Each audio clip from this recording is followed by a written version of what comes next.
Assalamualaikum warahmatullahi wabarakatuh. Selamat pagi. Semoga hari ini murid-murid cikgu bersemangat untuk melaksanakan pembelajaran kita pada pagi ini, iaitu pendidikan kesihatan.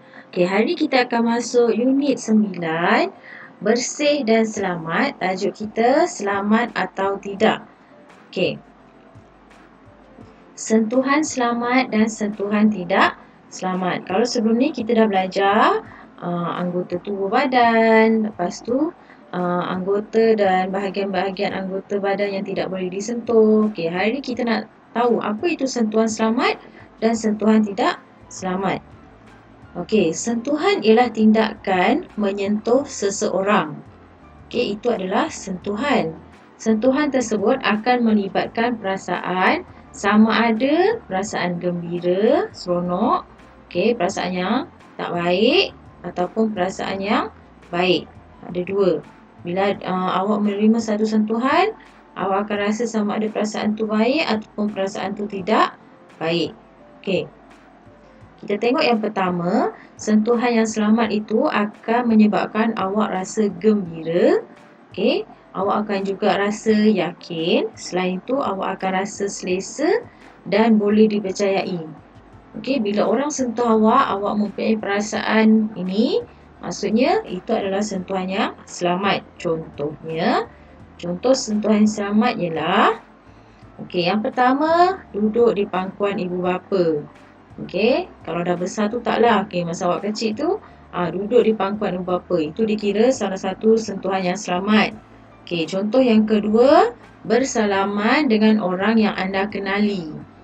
Okey, ni sekiranya sebelum COVID lah. Okey, bersalaman, bersentuhan dengan orang yang awak kenali. Okey, contoh yang ketiga, okey, sekiranya tujuan perubatan, awak boleh serahkan. Okey, boleh disentuh. Okey, bagi sentuhan yang tidak selamat pula, bila awak menerima sentuhan tidak selamat ni, awak mempunyai perasaan takut. Okey, awak akan rasa sedih. Awak akan rasa marah. Okey, ataupun awak rasa risau ataupun awak juga rasa keliru.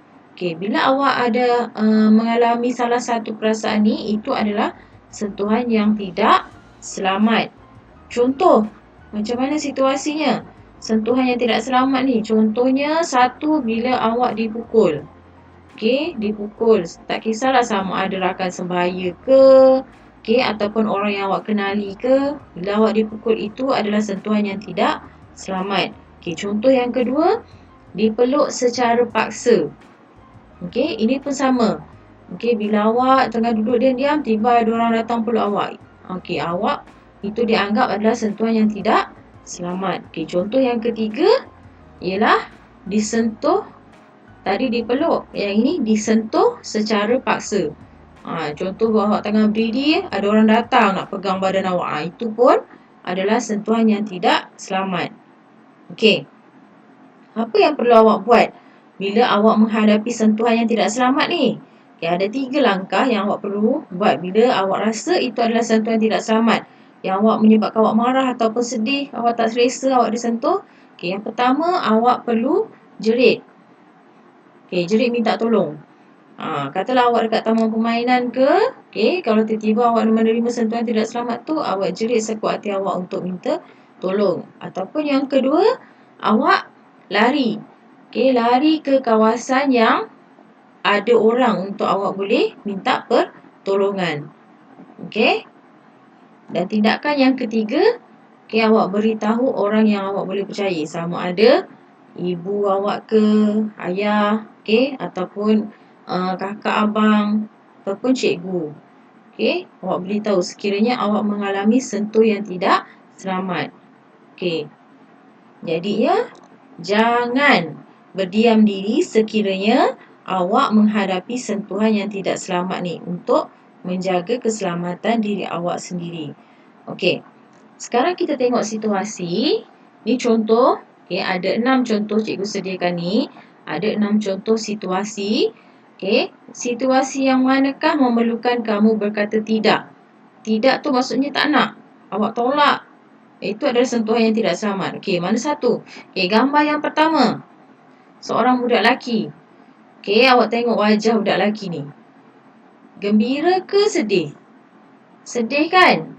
Okey, sedih. Kalau ni ayah dia, dia mesti disentuh dengan wajah yang gembira. Sekarang ni dia sentuh dekat tempat yang anggota tubuh yang tidak boleh disentuh oleh orang lain. Okey, itu yang kita dah pernah belajar kan? Anggota tubuh yang tidak boleh disentuh oleh orang lain kecuali diri awak dan ketika menghadapi kecemasan. Macam awak sakit ke, okey, awak terpaksa pergi hospital. Itu kawasan yang boleh disentuh. Okey, nombor 1. Boleh sentuh ke tak boleh? Kalau tak boleh, kita pangkar. Okey, nombor 1 tak boleh. Okey, awak tengok muka budak tu. Sedih je. So, maksudnya dia tidak rasa gembira dengan sentuhan tu. Okey, nombor 2. Okey, walaupun di kawasan ni murid perempuan. Okey, walaupun di kawasan dada ni adalah kawasan yang tidak boleh disentuh, tapi tadi cikgu dah sebut, sekiranya tujuan perubatan, okey, sakit, contoh awak pergi klinik, sakit kan, dia nak periksa. Okey, jadi boleh, dibolehkan untuk tujuan perubatan. Okey, gambar yang ketiga. Okey, tengok muka budak perempuan ni. Gembira ke sedih? Sedih. Jadi kalau sedih, ini adalah sentuhan yang tidak selamat. Okey, dia pegang secara paksa. Okey, tak boleh buat ni. Awak jangan berdiam diri. Okey, yang keempat, seorang budak lelaki tengah mandi. Okey, tengok muka dia. Ceria ke tak? Ceria kan? Kalau ceria tu maksudnya mungkin ini adalah mak dia. Jadi sentuhan yang selamat. Okey, gambar yang kelima. Seorang budak perempuan, okey, duduk dekat tengah-tengah. Okey, diapit oleh 2 orang lelaki. Tengok muka dia. Sedih kan? Sebab dia mengalami sentuhan yang tidak selamat. Okey. So, tak boleh. Okey, gambar yang keenam. Situasi dalam bas. Pun bersama juga seorang budak perempuan yang sedang berdiri. Tengok muka dia. Dia berasa sedih. Okey, ada 2 orang lelaki yang apit dia. Ini pun dikira sentuhan yang tidak selamat. Okey. Jadi, itu sahaja yang kita belajar hari ini. Sentuhan selamat dan sentuhan yang tidak selamat. Okey, ingat tadi, bila awak mengalami sentuhan yang tidak selamat, jangan berdiam diri. Okey, itu sahaja pembelajaran kita hari ini. Assalamualaikum warahmatullahi wabarakatuh.